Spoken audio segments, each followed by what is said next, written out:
안녕하세요. 저는 작년에 결혼한 30대 초반 여성입니다. 은행을 다니셨던 아버지와 유치원 교사이셨던 어머니 아래서 외동으로 자란 저는 어려서부터 형제나 자매가 있는 친구들이 너무 부러웠어요. 아무래도 부모님 두 분이 맞벌이를 하시다 보니 많은 것들을 혼자 해야만 했거든요. 게다가 저는 어려서부터 체구가 작고 몸이 약해서 종종 친구들로부터 괴롭힘을 당하곤 했어요. 하지만 바쁘신 부모님에게 이런 이야기를 털어놓기는 쉽지가 않았어요. 그럴 때마다 언니나 오빠가 있다면 얼마나 좋을까 생각했던 것 같아요. 나름 힘들고 마음고생은 심했지만 그래도 중학교와 고등학교를 좋은 성적으로 마치고 여대 영문과에 진학할 수 있었습니다. 대학에 입학한 이후에는 꾸준히 건강관리도 하고 좋은 사람들도 만나면서 한층 단단한 사람으로 성장할 수 있었어요. 하지만 현실적인 문제가 찾아왔습니다. 대학에 입학할 때만 해도 장밋빛으로 보였던 제 전공이 막상 졸업을 앞두니 생각보다 선택지가 많지 않다는 걸 깨닫게 된 거지요. 결국 대학원과 취업 사이에서 고민하다가 광고회사에 취업했습니다. 어려서부터 항상 일하시는 어머니 밑에서 자라서인지 직장은 반드시 있어야 하는 거라고 생각했거든요. 몇몇 친구들은 저에게 얼굴도 예쁘장하고 집에 여유도 있으니까 얌전히 있다가 좋은 남자 만나서 시집이나 가는 건 어떠냐고 뭐하러 사서 고생을 하냐고 했지만 저는 꼭 저만의 일을 하고 싶더라고요. 아무튼 그래서 광고회사에 들어갔는데 이쪽 일이라는 게 원래 일은 엄청 많은데 박봉이었습니다. 그래서 5년 정도 근무를 했을 무렵 사실 이직을 해야 하는 게 아닌가 엄청 고민을 하게 되었습니다. 그리고 그 즈음 남편을 만나게 되었습니다. 남편은 저희와 자주 거래하던 회사에 다니는 회사원이었어요. 호감 가는 외모의 서글서글한 성격 때문에 같이 일하기 편한 사람 중 한 명이었어요.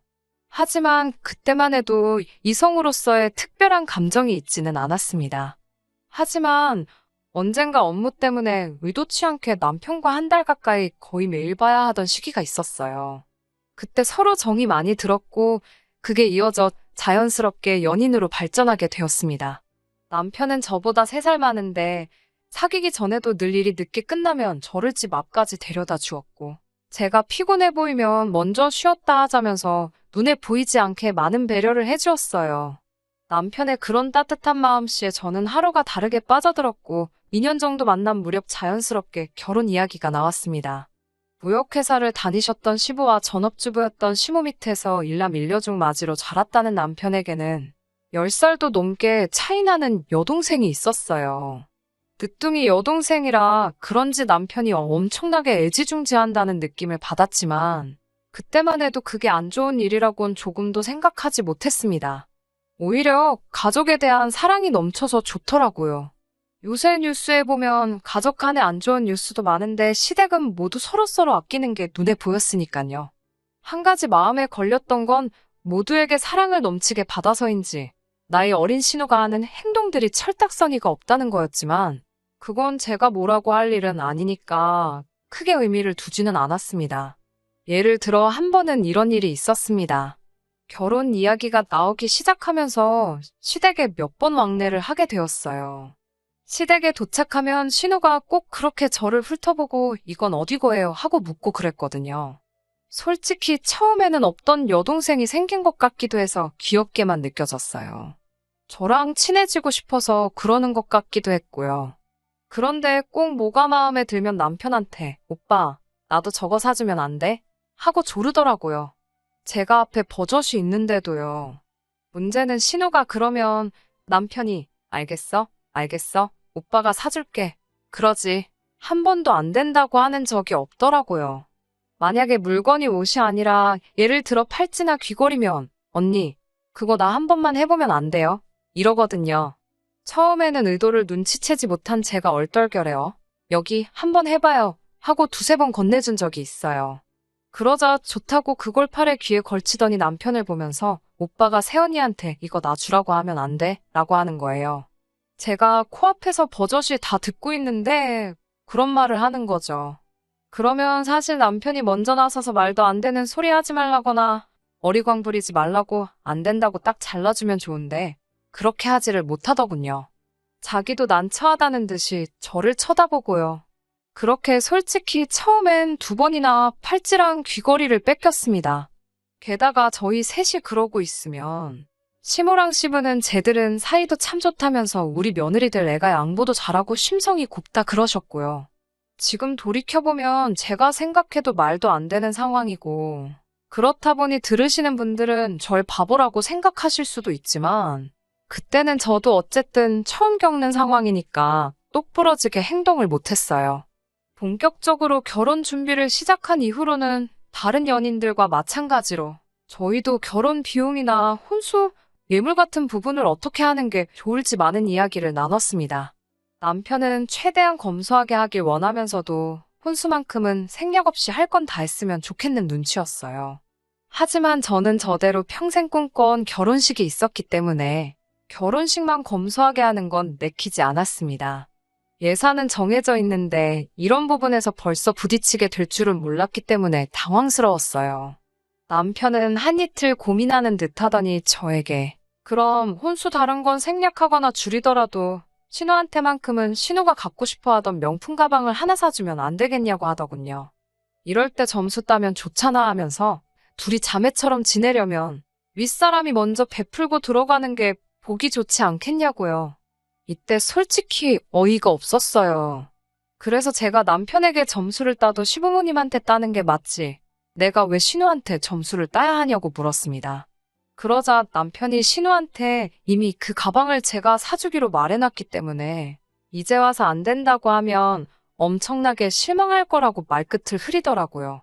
그러면서 걔는 우리 집에서 안 된다라는 말은 들어본 적이 없는 애니까 자기가 이번에만 좀 맞춰줘라며 저한테 부탁을 해오더군요. 그래서 제가 그럼 혼수는 일체 다 생략하고 신우 가방만 하나 사주고 말라고 했어요. 대신 당신 돈으로 사주라고요. 그러자 남편이 그럼 어른들을 무슨 낯으로 보냐고 하길래 그러니까 말도 안 되는 소리 하지 말라고 선을 그었습니다. 신우가 엄청 속상해할 텐데라며 걱정하는 남편을 보고 솔직히 아무리 사랑하는 여동생이라도 그렇지 뭐 저렇게 눈치를 보나 싶더군요. 결국 양가에 딱 필요한 혼수와 예단만 하고 허례허식은 생략한 예식을 올렸습니다. 결혼식 내내 자리에 입을 뚱하니 내밀고 있는 신우가 눈에 보이긴 했지만 결혼식 당일날 신우 신경 쓸 정신은 없더라고요. 신우가 그 이후로 저한테 거리를 둔다는 게 느껴졌지만 제가 뭘 잘못한 것도 아닌데 신우 눈치 보고 그럴 이유가 있나 싶어서 그러던지 말던지 냅뒀습니다. 남편과 저는 결혼 생활에 대해서 한 가지 약속을 했습니다. 그건 돈 문제만큼은 확실하게 반반 부담하는 거였어요. 생활비나 경조사 비용 등이 해당이었어요. 집은 원래는 아파트를 살까도 생각해봤지만 그러면 청약에 응모할 수가 없잖아요. 그래서 청약에 당첨될 때까지는 친정 부모님이 소유하신 아파트에서 거주하기로 했습니다. 20평으로 작은 아파트였지만 머무는 동안 관리비만 내면 되었으니 저희에겐 아주 유리한 조건이었어요. 사실 시댁의 경우 저희를 도와줄 여유가 없기도 했어요. 시부가 다니던 회사에서 나온 뒤 그동안 시모가 모았던 돈과 퇴직금을 모두 합쳐 치킨집을 열었는데 바로 코로나가 터지면서 손해만 크게 보고 장사를 접으셔야 했거든요. 게다가 신우는 아직 대학교에 다니고 있었으니 도움은커녕 오히려 남편이 벌어서 보태고 있는 지경이었죠. 남편이나 저나 이 상황에 대해서 문제점을 느끼고 있었기에 생활비만큼은 정확히 반반씩 부담하여 서로에게 부담을 지우지 않기로 한 거였지요. 그런데 남편이 이런 약속을 지키지 못했습니다. 사실 사랑하는 부부 사이에 한두 달치 생활비 때문에 이혼 이야기가 나오지는 않지요. 저도 단지 그런 사실로 남편에게 이혼하자고 한 건 아니었습니다. 제가 화가 났던 건 남편이 저에게 생활비를 주지 못한 바로 그 이유 때문이었어요. 대학교 4학년 졸업반이 된 신우는 갑자기 유학을 가고 싶다고 노래를 부르더군요. 제가 이런 시국에 무슨 유학을 가냐고 말려봤지만 들으려는 생각이 없었어요. 심지어 신우의 전공은 국어국문학과였는데 갑자기 미국으로 유학을 가고 싶다고 난리더군요.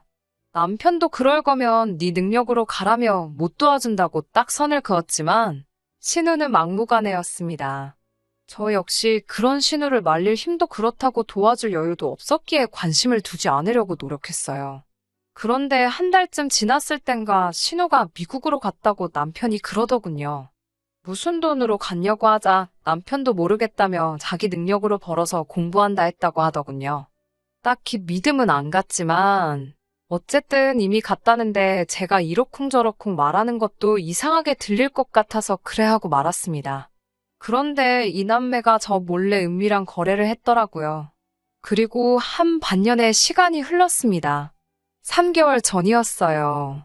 저희는 매달 1일 정해진 통장에 각자 150만 원씩 이체를 하는데요.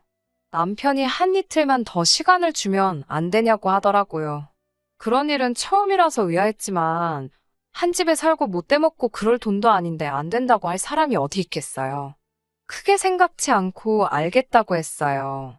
그런데 이틀이 지나고 사흘이 지나도 남편이 제 눈치만 살살 보고 돈을 안 주는 거예요.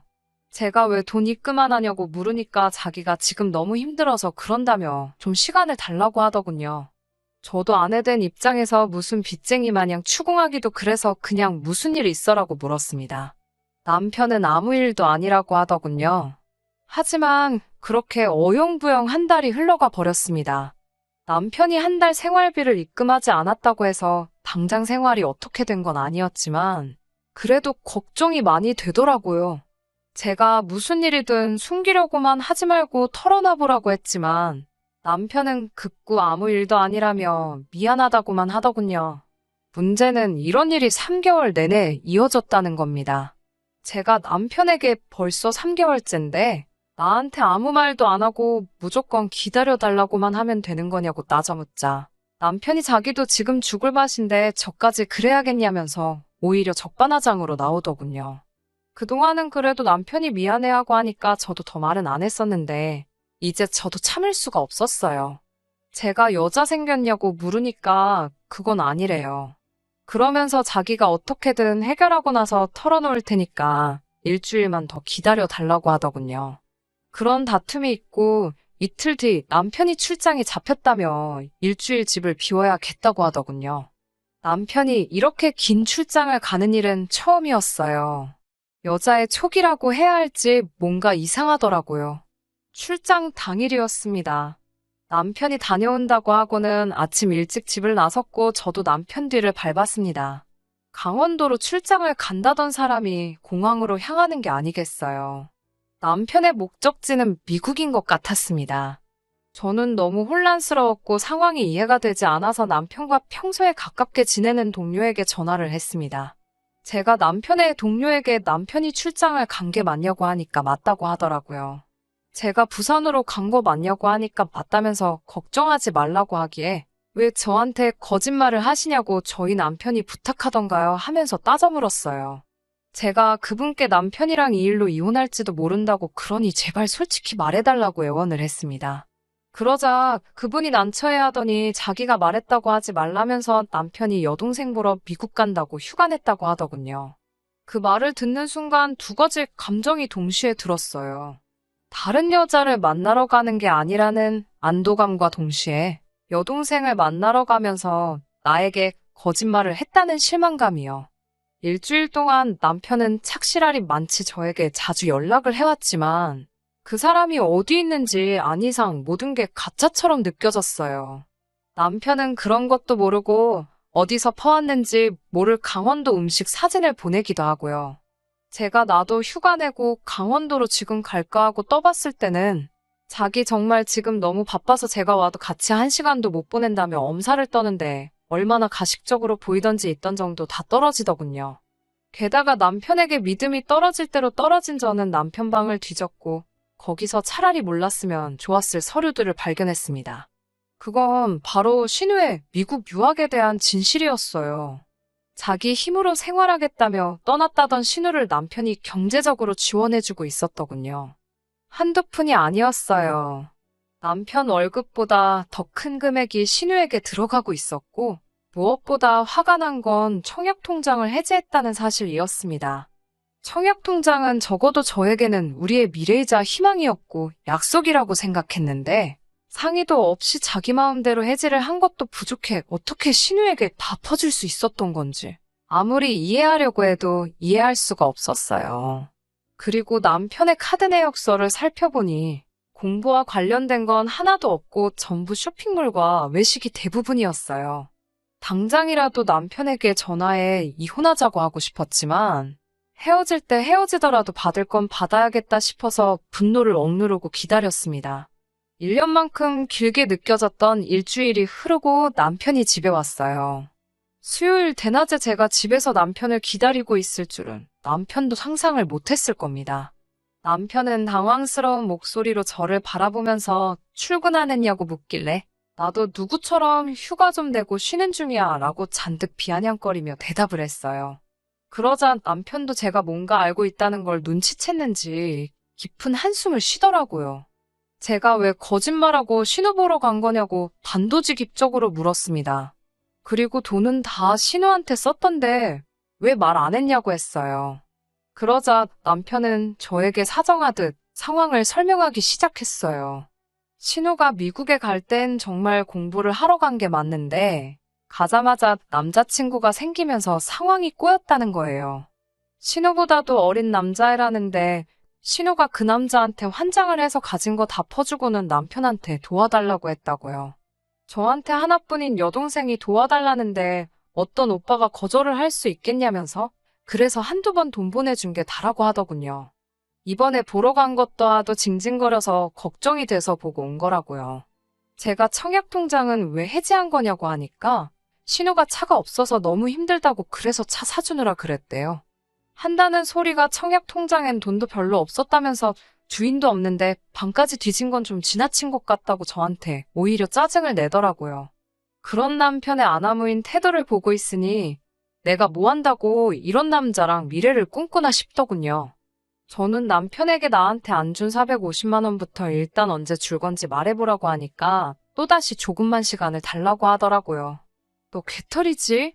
라고 물으니 말이 너무 심한 거 아니냐면서 되려 큰 소리를 치기에 시끄러우니까 당장 이 집에서 나가달라고 했어요. 이혼하자고. 어차피 지금 너 써있는 이 집도 우리 엄마 아빠 집인 건 알지, 개털아. 라고 하자 저한테 제정신이냐며 소리를 치대요. 그래서 차라리 네가 바람을 핀 거면 내가 이해를 하겠다고. 하지만 여동생은 뭐 떼낼 수도 없잖아 라고 제가 받아치자 저더러 같은 여자끼리 이해도 못 해주냐면서 저더러 네 친동생이어도 이럴 거냐고 그래요. 그러면서 신우를 질투하다니 너 정신이 어떻게 된 거 아냐 그러기에 제가 옆에 놓여있던 리모컨을 집어서 남편 머리통에 던지면서 개소리 짓거리지 말고 내 눈앞에서 당장 비키라고 했습니다. 그러면서 제가 네 여동생이 내 친동생이었음 벌써 정신 차리라고 머리채 잡고 뺨 때리고도 남았다고. 내 동생이 아니라 네 동생이니까 내가 지금 이 정도에서 끝내는 줄 알라고 했네요. 리모컨의 정통으로 머리를 맞은 남편은 어지간히 놀래는지 캐리어를 들고 다시 혼자 저 들으라는 듯이 미쳤네. 미쳤어를 반복하며 집을 나갔습니다. 저는 남편이 복도에서 사라지는 걸 확인하곤 바로 현관 비밀번호를 바꾼 뒤 인터넷에 이혼 전문 변호사를 검색해 연락을 취했습니다. 다행히 지금 상황을 들은 변호사는 남편에게 귀책 사유가 있기 때문에 이혼할 수 있고 가능하면 위자료 청구도 할 수 있을 거라고 조언을 해주었습니다. 실제로 이혼 소송을 진행하면서 변호사가 해준 말대로 법원은 저에게 유리한 판결을 내려줬습니다. 아무래도 접근까지 해제해가며 여동생에게 빼돌린 정황 등을 보면 파탄의 원인을 제공한 건 남편임에 분명했기 때문에 저에게 유리한 판결을 내려줄 수밖에 없었던 거예요. 덕분에 이혼에 더불어 남편은 저에게 위자료까지 내놓게 생겼습니다. 애가 있었다면 생활비에 양육비까지 애가 다 클 때까지 받았겠지만 돈 몇 푼 더 받는 것보다 둘 사이에 아이가 없다는 사실이 오히려 다행이라는 생각이 들었습니다. 그 전까지는 이혼한다는 말에 눈 하나 꿈쩍 안 하던 사람이었는데 결혼 후에도 재산이 따로 없어 잃을 게 없다고 생각했었던 것과는 다르게 저에게 위자료까지 줘야 한다는 판결을 받거나 이제 자기 잘못을 뉘우친 사람 마냥 그제서야 저에게 미안하다고 자기가 잘못했다고 하더군요. 조정기간 동안만큼은 그 시절 제가 좋아했던 그때 그 사람으로 돌아와 저에게 엄청 잘했어요. 매일같이 저에게 용서를 빌며 제 마음을 돌리려고 노력하더라고요. 하지만 끝내 제 마음을 돌려놓지는 못했죠. 앞으로 여동생을 다시는 안 보고 살겠다며 제 앞에 무릎 꿇고 비는 건 물론 제 다리를 붙잡고 눈물까지 흘려가며 애를 쓰더라고요.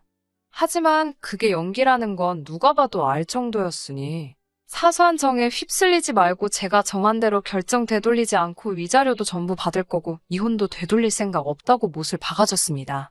결국 끝끝내 제 마음을 돌리지 못할 거라고 생각했는지 본전 생각에 그러는 건지 아니면 지 여동생 주려고 그러는 건지 이건 자기가 선물해준 거 아니냐며 이건 자기 거라고 마지막 남은 옷까지 몇 개 가방 몇 개를 두고 빼돌리고 있더라고요. 그 추한 본 모습을 보니 제 마음 돌리지 않은 게 참 잘했다는 생각이 들었습니다. 억지로 또 바뀌지도 않을 남자를 이번에는 진짜일 거다 믿으면서 살 뻔했네요. 친정 부모님도 그런 집안에서 저만 혼자 이방인 마냥 겉돌봐야 지금 당장은 힘들지라도 앞으로를 생각해보면 제가 내린 결정이 틀리지 않을 것이고 그 결정을 내리기까지 정말 힘들었을 텐데 정말 대단하고 장하다고 해주시니 그나마 그게 위로가 되었습니다. 위자료 받은 거 얼마 되지 않는 돈이고 그동안 제가 받은 스트레스나 마음고생에 비할 바 못 되지만 독하게 받아내서 앞으로 더 힘들 남편과 시댁 생각을 하면 지금 당장 제가 해줄 수 있는 최선의 복수가 아닐까 싶습니다. 여기에 제가 저 스스로 더 성공하고 행복하게 지낸다면 더할 나위 없겠지요. 이제는 저도 더 이상 헤매이지 않을 생각입니다. 한동안은 여유도 찾고 제 인생에만 집중해서 살아볼까 합니다. 긴 이야기 들어주셔서 감사합니다. 끝까지 들어주셔서 감사합니다. 오늘의 사연은 여기까지입니다. 구독과 좋아요, 알람 설정 부탁드리고 더 좋은 사연으로 다시 찾아뵙겠습니다. 감사합니다.